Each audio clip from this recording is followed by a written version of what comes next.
The high-definition security feeds in Terminal 3 are designed to track movement, not meaning. They captured the standard hustle of a Monday afternoon, but they missed the silent plea that occurred in the dead space between the metal seating of row 12. Alfred Monroe sat with a matte black laptop balanced on his knees, his tailored suit a sharp contrast to the institutional drabness of the airport. To the casual observer, he was just another executive, wealthy, detached, perhaps a bit cold. The tattoo creeping up his neck was the only hint of the shadows he truly governed, a mark of a man who didn't just build an empire, but survived the one that came before it. Alfred didn't look at faces for features, he looked for fractures. He was a man who lived in the weight of a glance, understanding that in his world, what wasn't said was always more dangerous than what was. That was when he saw her. Amanda sat 2 chairs away, swallowed by an oversized gray hoodie that made her look even smaller than her 20 years. Her neck was encased in a rigid, medical-grade white collar, forcing her gaze forward. On her cheek, a faint, healing abrasion peeked through, desaturated and pale, as if the color had been drained from her life along with her agency. Beside her sat Johnson. He was the picture of practiced normalcy, khaki pants, a calm demeanor, the kind of man strangers trusted instinctively. But Alfred saw the hand resting on Amanda's arm. It wasn't the touch of a protector, it was the grip of a handler. Alfred's sharp eyes narrowed, though his fingers never stopped their steady rhythm on the keyboard. He watched the dynamic, the way Amanda's breathing hitched when Johnson shifted, the way she pulled her sleeve down to hide the faint, finger-shaped bruising on her forearm. Then it happened. Johnson leaned away to check a flight notification. In that sliver of a second, Amanda didn't scream. She didn't run. She simply raised her right hand halfway toward her temple. Her fingers pressed lightly against her skin in a gesture that looked like a reflexive itch to any passerby, but to Alfred, it was a gun to the head. A coded distress signal frozen in mid-motion. She never asked for help with her voice. She had learned long ago that words brought consequences. But as Alfred's gaze met the reflection of her desaturated eyes in his laptop screen, he understood her signal instantly. Most people in row 12 saw a recovering patient and a patient companion. Alfred Monroe saw a monster in a polo shirt and a girl who had just handed him the keys to her cage. He didn't believe in coincidences. He believed in the patterns of power. And he had just decided that Johnson's pattern was about to reach its final, violent end. Before we reveal how Alfred's digital trap begins to close, we want to hear from you. We are building a global community here at Blood and Roses Chronicles, and we want to know exactly where in the world you are witnessing this justice unfold. Drop your city or country in the comments below. We love seeing how far these stories of integrity reach. While you're down there, make sure to like this video and hit that subscribe button to join the fold. And if you know someone who needs to see that even in the shadows, someone is always watching, share this story with them. Your support is the fuel that keeps these chronicles alive. Now, back to the shadows. Alfred's fingers danced across the mechanical keys of his laptop with the rhythmic, clinical precision of a surgeon. To the exhausted travelers sitting in the row across from him, he was merely another corporate executive lost in a digital labyrinth of spreadsheets and high-stakes emails. They saw the tailored matte black suit and the sharp, grounded posture of a man whose only concern was the next quarterly report. They were wrong. Alfred wasn't processing data, he was cataloging a tragedy. He didn't look at the world to find beauty or connection, he looked to identify the structural integrity of the people around him. He looked for the fractures. His eyes remained fixed on the glowing screen, but his focus was entirely on the peripheral haze to his left where Amanda sat. He didn't need to stare to see the truth. He recognized the specific, desaturated paleness of her skin, a shade that spoke of long-term confinement and the slow, agonizing drain of a person's will to exist. He knew that look intimately. He didn't recognize it because he was a man of virtue or a savior in waiting. He recognized it because he had built an empire by understanding exactly how monsters operated. He knew how to isolate, how to silence, and how to create a cage without using bars. Seeing those same techniques reflected in Johnson's casual, trustworthy demeanor didn't just offend his sense of morality, it insulted his professional standards. As he typed, Alfred's mind drifted back to the cold, analytical lessons of his youth. A true predator doesn't always snarl. Sometimes, he wears a polo shirt and buys his victim a bottle of water while keeping a hand firmly on their pace.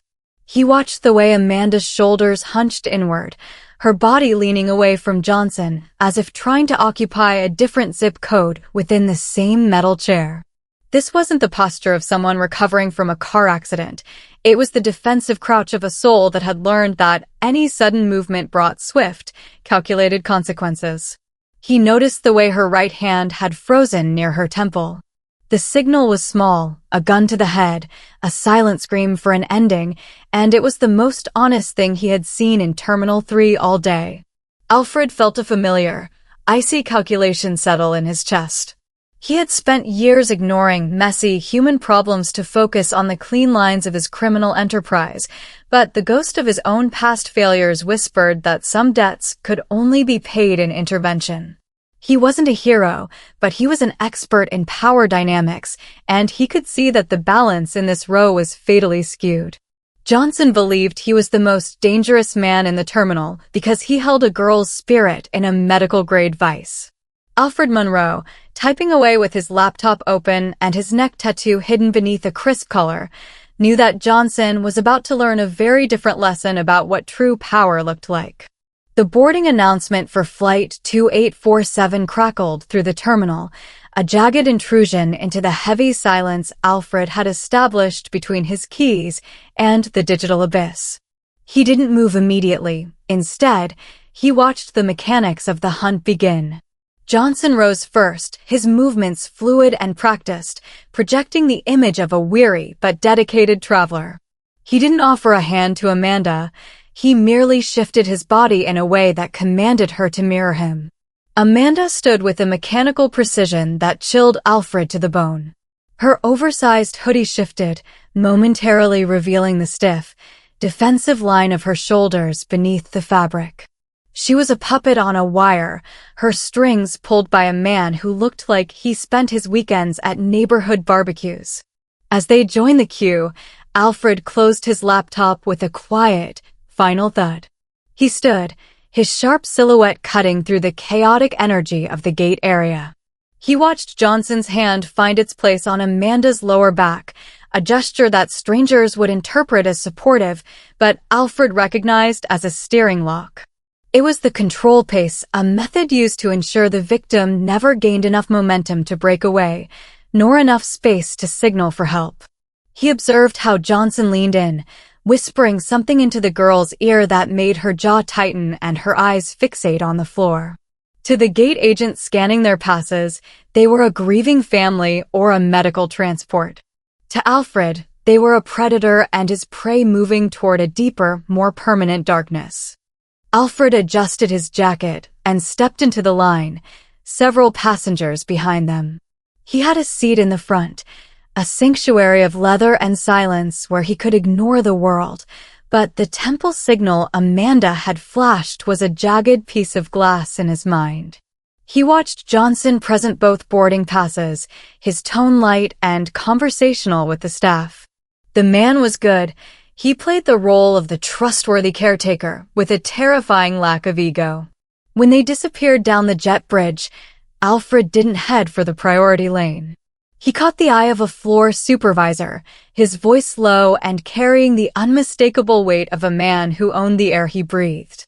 Within seconds, a quiet exchange of favors and a swipe of a corporate card had moved his name from the spacious isolation of first class to the cramped, airless reality of row 17.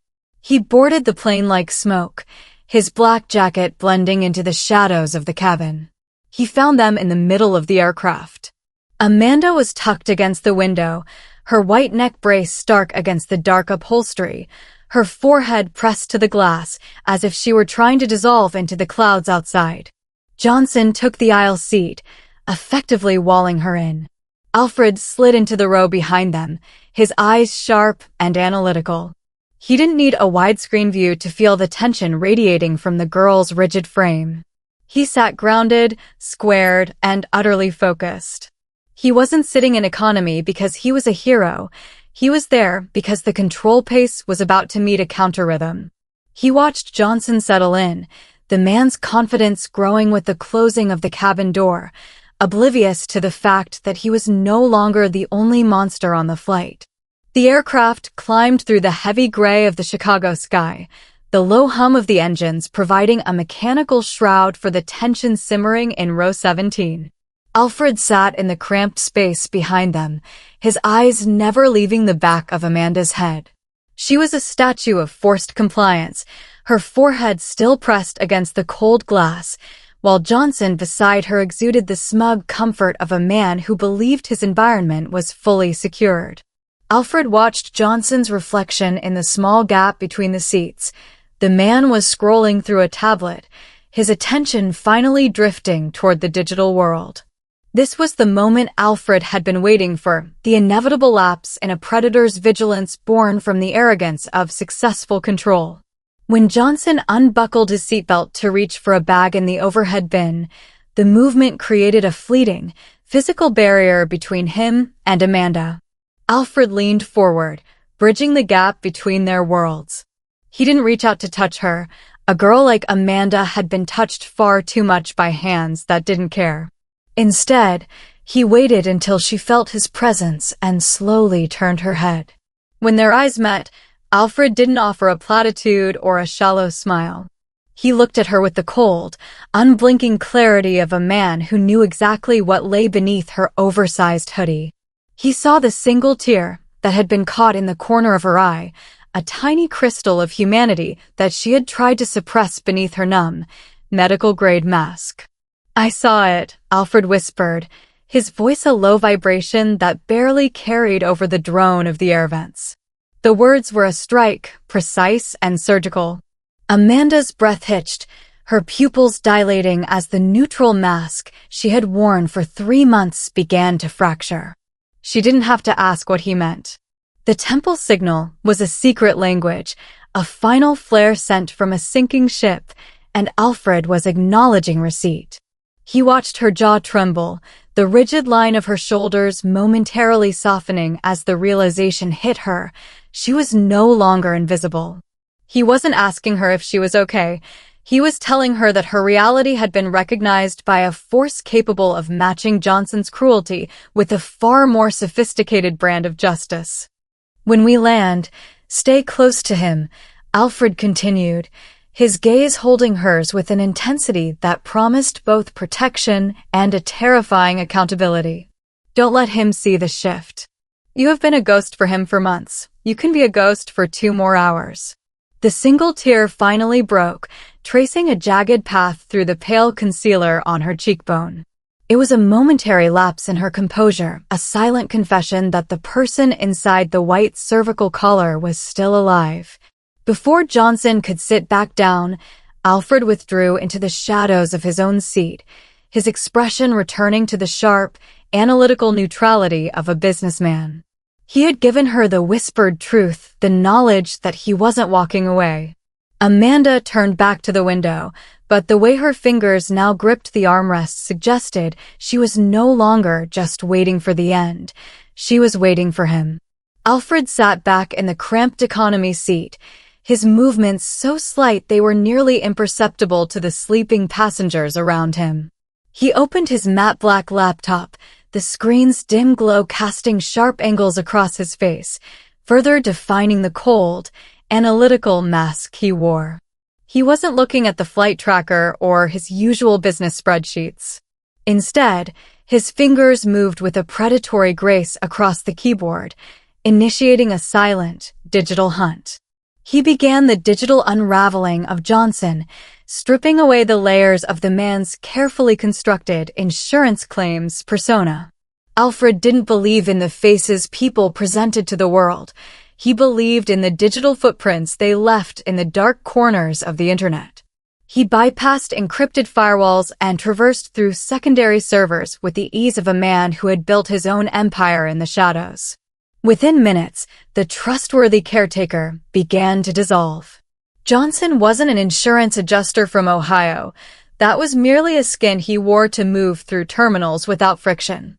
Alfred found the real man buried under a mountain of aliases and burner accounts. He discovered the hidden forums, vile digital communities where men like Johnson shared strategies for identifying and isolating vulnerable young women like Amanda. Alfred watched the text scroll by, cold, clinical discussions on how to break a spirit, how to use a medical injury as a tether of dependency, and how to target those like Amanda who had aged out of systems and had nowhere else to turn. The deeper Alfred dug, the colder his chest became. He found the training logs Johnson had bragged about, detailed notes on Amanda's daily compliance, her failures, and the calculated punishments that followed. It was a manual of systematic psychological and physical erosion. Alfred's jaw tightened as he realized the cervical collar wasn't just a result of an accident, it was a trophy of Johnson's total control, a physical reminder of the day Amanda had tried to reach for a phone he didn't know she had. This wasn't just a crime of opportunity, it was a career of predation. Alfred cataloged every post, every message, and every cleared browser history, compiling a dossier that was more than just evidence. It was a death warrant for Johnson's reputation and freedom. He wasn't a hero, and he didn't feel a rush of moral superiority. Instead, he felt the familiar, icy satisfaction of a master architect finding the fatal flaw in an enemy's foundation. As the plane began its long descent toward New York, Alfred sent a series of encrypted files to his team on the ground. He didn't need a gun to start this war. He had already dismantled Johnson's life before the wheels even touched the tarmac. He looked at the back of Amanda's rigid head one last time. Knowing that the man sitting beside her was already a ghost in a suit, he just didn't know it yet. Alfred closed his laptop, the digital unraveling complete. The hunt was no longer in the air. It was moving to the pavement of New York, where Alfred's cleaners were already waiting in the shadows. The wheels of the aircraft kissed the LaGuardia tarmac with a violent jolt, a physical punctuation mark to the digital death warrant Alfred had just finalized. As the cabin hummed with the frantic energy of deplaning, he remained perfectly still, a black-suited island in a sea of impatient travelers. He watched Johnson stand and assume his guardian persona once more, his hand finding the small of Amanda's back with a proprietary firmness. Alfred didn't rush. He didn't need to. He had already initiated Shadow Protocol, a silent mobilization of the cleaners who formed the invisible skeleton of his empire. By the time the cabin doors opened, the pieces were already moving across the chessboard of the city. Alfred moved through the terminal like smoke, keeping a disciplined distance. He wasn't watching the couple directly. He was watching the reflections in the glass and the rhythm of the crowd. His phone buzzed in his pocket, a short, encrypted burst from Wyatt, his most trusted operative. The message was simple, in position. Black SUV. Curbside. Alfred didn't reply. He watched Johnson lead Amanda toward the ground transportation exit, the man's stride confident and unhurried. Johnson believed he was disappearing into the anonymity of New York's 8 million souls. He had no way of knowing that every security camera he passed was being tapped and every street corner he turned was being noted by eyes that answered only to Monroe. Outside, the humid New York air hit them, thick with the smell of jet fuel and exhaust. Alfred watched from behind a pillar as Johnson steered Amanda toward a standard yellow cab. It was a smart move, an attempt to blend into the mundane chaos of the city. As the taxi pulled away from the curb, a nondescript black SUV slid into the traffic 3 cars behind it. Alfred stepped into a waiting dark sedan that had appeared as if by magic. "Follow the SUV," he commanded, his voice devoid of emotion. The driver nodded, and they merged into the late afternoon sprawl. This was the Shadow Protocol in its purest form, a coordinated, multi-layered pursuit that left no room for error and no trail for the authorities to follow. The chase led them away from the polished glass of Manhattan, winding through the industrial arteries of Queens and into neighborhoods where the streetlights were fewer and the silence was heavier. The taxi finally stopped in front of a narrow, dilapidated house with peeling paint and a sagging porch. It was the kind of place designed to be forgotten, a safe house that was really a prison. Alfred watched through tinted glass as Johnson pulled Amanda from the car, his grip on her arm tightening as she hesitated at the cracked concrete steps. The cleaners took their positions with the silent efficiency of ghosts, surrounding the perimeter before the taxi had even reached the end of the block. Alfred sat in the back of the sedan, the cool light of his phone illuminating his sharp features. The protocol was complete, the cage was surrounded. Now he just had to decide how much of a monster he needed to be when he finally knocked. The sun had long since dipped below the jagged horizon of the Queen's skyline, leaving the street in a state of neglected, graying shadows. Alfred Monroe stepped out of the sedan, the cold evening air catching the sharp lines of his black suit. Beside him, Wyatt stood like a mountain of silent intent, his presence radiating the kind of disciplined lethality that didn't need to be announced. They moved toward the house with a synchronized, heavy grace, their footsteps barely making a sound on the cracked pavement. This was the moment of the uninvited guest, the physical manifestation of the digital death warrant Alfred had spent the flight preparing. There were no sirens, no flashing lights, and no masks. Alfred didn't want to hide. He wanted Johnson to see exactly who was ending his world. They climbed the sagging porch steps, the wood groaning under the weight of a far superior predator. Alfred reached out and pressed the doorbell, a mundane sound that felt like a gunshot in the oppressive silence of the neighborhood. He waited, his expression an unreadable mask of analytical stone. Inside, he heard the frantic, uneven rhythm of footsteps. A curtain flickered. Then, the heavy thud of locks turning. The door opened just a few inches, held by a safety chain, and Johnson's face appeared in the gap. He looked tired, the trustworthy caretaker, mask slipping to reveal the jagged edges of a man who knew he was being hunted but didn't know from where the strike would come. "Delivery," Alfred said, his voice a low, terrifying vibration. Recognition hit Johnson like a physical blow. He remembered the man from the airport, the sharp-suited executive with the laptop. He tried to slam the door, but Wyatt's boot was already in the frame, a solid anchor that turned the wooden barrier into a toy. With a single, effortless shove, Wyatt sent the door swinging inward, the chain snapping with a sharp, metallic crack. Alfred walked inside, his presence immediately colonizing the small, mildew-scented entryway. He looked around with a cold, disgusted eye. The house was a museum of control, curtains drawn tight, no personal effects, a space designed to erase the identity of anyone kept within its walls. Johnson backed away, his hands raised in a pathetic imitation of innocence, his voice cracking as he threatened to call the police. Alfred didn't even look at him. His eyes were fixed on the living room entrance where Amanda stood, her white neck brace glowing like a beacon in the dim light. She was frozen, her fingers digging into the fabric of her oversized hoodie, but the numb look in her eyes had been replaced by a wild, desperate flicker of hope. "Upstairs, Amanda," Alfred commanded, his voice surprisingly gentle but carrying a weight that brooked no argument. "Find a room with a lock. Don't come out until I call for you." As she fled, Johnson made a desperate move toward her, his rage finally rupturing his cowardice. Wyatt didn't even have to swing. He simply stepped into Johnson's path and placed a massive hand on the man's chest, pinning him against the peeling wallpaper with the casual ease of a man crushing a moth. Alfred straightened his cuffs, his gaze turning to Johnson with a predatory finality. The guest had arrived, and the conversation was only just beginning. Alfred waited until the sound of Amanda's retreating footsteps faded into the click of a second-story lock before he turned his full, predatory attention back to the man pinned against the wall. Wyatt maintained his grip with effortless, crushing force, ensuring Johnson remained a captive audience. Alfred didn't shout.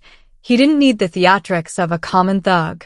Instead, he pulled a slim tablet from his breast pocket, the screen's clinical white glow reflecting in his unblinking eyes. He pulled up a chair, sitting with a composed, terrifying elegance that signaled he had all the time in the world, while Johnson had none. The air in the small, mildew-scented hallway felt heavy, charged with the static of an impending collapse. "You think you're a ghost, Johnson?" Alfred began, his voice a low, melodic vibration that carried the chill of an open grave. "You think because you wear khakis and a patient smile, the world won't see the rot underneath?" He swiped the screen, revealing a high-resolution image of Johnson's real driver's license, followed by a list of his bank accounts, his true address in Ohio, and the school schedule of his teenage daughter. Johnson's face, already pale, turned a sickly shade of gray as the reality of the breaking the grip phase settled in. Alfred wasn't just taking Amanda, he was systematically deconstructing every pillar of Johnson's existence. He leaned forward, his gaze locking onto the man's frantic, darting eyes with the precision of a laser. "I know about the forums," Alfred continued, his thumb scrolling through the vile logs of systematic abuse and training Johnson had bragged about to his digital peers. "I have the messages, the photos you took without her knowledge, and the GPS logs of everywhere you've taken her over the last 3 months." He watched the man's throat bob as he tried to swallow a rising tide of panic. Alfred's tone remained conversational, almost academic, as he laid out the mathematical impossibility of Johnson's escape. He explained that while the police might be bound by red tape and warrants, Alfred Monroe operated on a much shorter, more violent timeline. He offered a choice that wasn't a choice at all, the total surrender of Amanda's life, her documents, and her history, or the immediate, public destruction of everything Johnson pretended to be. Alfred described the choice with a terrifying lack of emotion. One button push would send the dossier to law enforcement. Another would send it to Johnson's ex-wife, his daughter, and his employer. The logic of control that Johnson had used to cage Amanda was now being turned inward, crushing him under the weight of his own secrets. Alfred watched as the man's defiance finally ruptured, replaced by a whimpering, hollow compliance. By the time Alfred stood up to retrieve Amanda's birth certificate and social security card from Johnson's bag, the grip was broken. Johnson wasn't a handler anymore. He was a broken circuit, a predator who had finally realized he was being hunted by something far more dangerous than himself. Alfred climbed the stairs with a heavy, deliberate tread, his footsteps a promise of safety echoing through the narrow hallway of the dilapidated house. He reached the door where Amanda had sought refuge and knocked once, a sharp, grounding sound that carried no threat. "It's safe, Amanda," he said, his voice cutting through the silence with a calm authority that needed no reinforcement. The lock clicked, a small but monumental sound of shifting power, and the door swung open.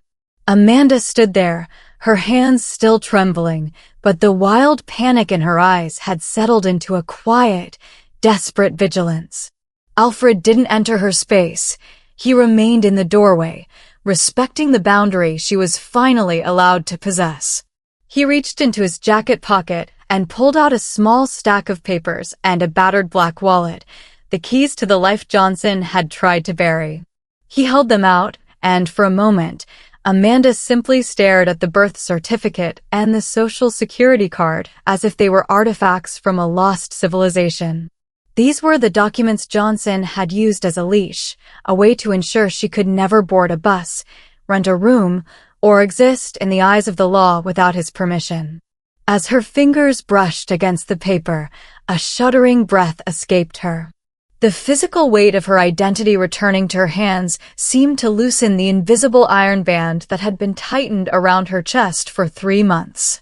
Alfred then handed her a phone, not the one Johnson had shattered, but a new one, its screen dark and waiting for her command. "Your life belongs to you again," Alfred said, his gaze steady.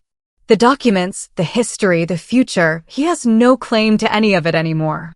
The extraction process was clinical and swift, a shadow protocol, transition that replaced the mildewed air of the safe house with the sterile, quiet luxury of the waiting sedan.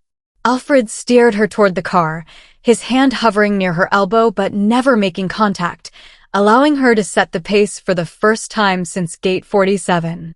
He watched as she looked back at the house, the peeling paint, the sagging porch, the place that was supposed to be her final destination. There was no sadness in her eyes, only a cold, hard recognition of the trap she had escaped. The bracelet of Johnson's control, represented so starkly by the medical collar she still wore, was beginning to feel less like a tether and more like a temporary remnant of a battle she had won. As they pulled away from the curb, Alfred sat beside her in the back of the darkened vehicle, his laptop closed on his lap. He had already contacted Claire, the woman who ran the specialized extraction facility upstate. He explained to Amanda that she was going somewhere safe, a place with doctors who understood that injuries weren't just skin deep, and counselors who knew how to rebuild a shattered will. For the first time, the desaturated look of her skin seemed to catch a hint of the city's passing lights. She wasn't just a victim being moved from one cage to another. She was a woman being escorted toward her own agency. Alfred looked at his reflection in the tinted window, the ink of his neck tattoo a reminder of the monster he could be, and the woman beside him a reminder of why he had chosen to be one tonight. 6 months had passed since the sterile, fluorescent lights of Terminal 3 had served as the backdrop for a silent revolution. Alfred Monroe sat in his Manhattan office, the floor-to-ceiling glass offering a panoramic view of a city that thrived on the very systems of power he had spent his life perfecting. The afternoon sun slanted across his desk, illuminating a small, handwritten envelope that had arrived through a secure, anonymous channel. He didn't rush to open it. In his world, haste was a weakness and anticipation was a luxury. He adjusted the cuff of his tailored suit, the ink of the tattoo on his neck a dark reminder of the man he remained, a shark in a world of tides, even as he reached for the ivory-colored paper. The letter was from Vermont. It didn't contain a return address, only a name signed with a newfound steadiness, Adeline. As he read, the cold, analytical mask Alfred wore for the world didn't slip, but it softened at the edges. She wrote of a life that was finally, unequivocally her own. She was living in a small town where the air didn't smell like jet fuel or mildew, working in a bookstore where the only thing she had to catalog was fiction, not her own trauma. The medical collar was a memory, and the desaturated paleness that had once defined her had been replaced by the color of a woman who chose her own pace. She was living quietly, living free, exactly as he had promised she would. Alfred leaned back in his leather chair, his gaze drifting from the letter to his own reflection in the darkened window. He thought about the look he had seen in the airport, the fracture in a soul that most people were too busy to notice. He had stepped out of the shadows not because he sought redemption, but because he couldn't tolerate a monster as clumsy and cruel as Johnson operating in his peripheral vision. He had used his violent capability to create a sanctuary, proving that power didn't always have to be a cage, it could be a shield. He knew that somewhere in a quiet corner of New England, a woman was waking up without looking over her shoulder because he had chosen to see her when everyone else looked away. The report from Wyatt sat on the corner of the desk, confirming that Ronan Vance remained under heavy surveillance in Ohio, a broken circuit too terrified to ever seek another victim. Alfred didn't feel pride, that was an emotion for men with cleaner hands, but he felt a sense of completed symmetry. He closed his eyes for a moment, the image of Amanda's temple signal finally fading from his mind, replaced by the image of her signature on a lease she had signed herself. He was still a man of the shadows, a ruler of a criminal empire built on secrets and iron will, but he was no longer just an observer of the world's darkness. He folded the letter, placed it in a locked drawer, and opened his laptop to return to the cold, necessary work of his kingdom.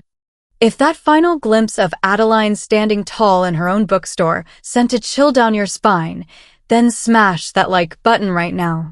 Subscribe to Blood and Roses Chronicles to join our community for more cinematic journeys into the shadows.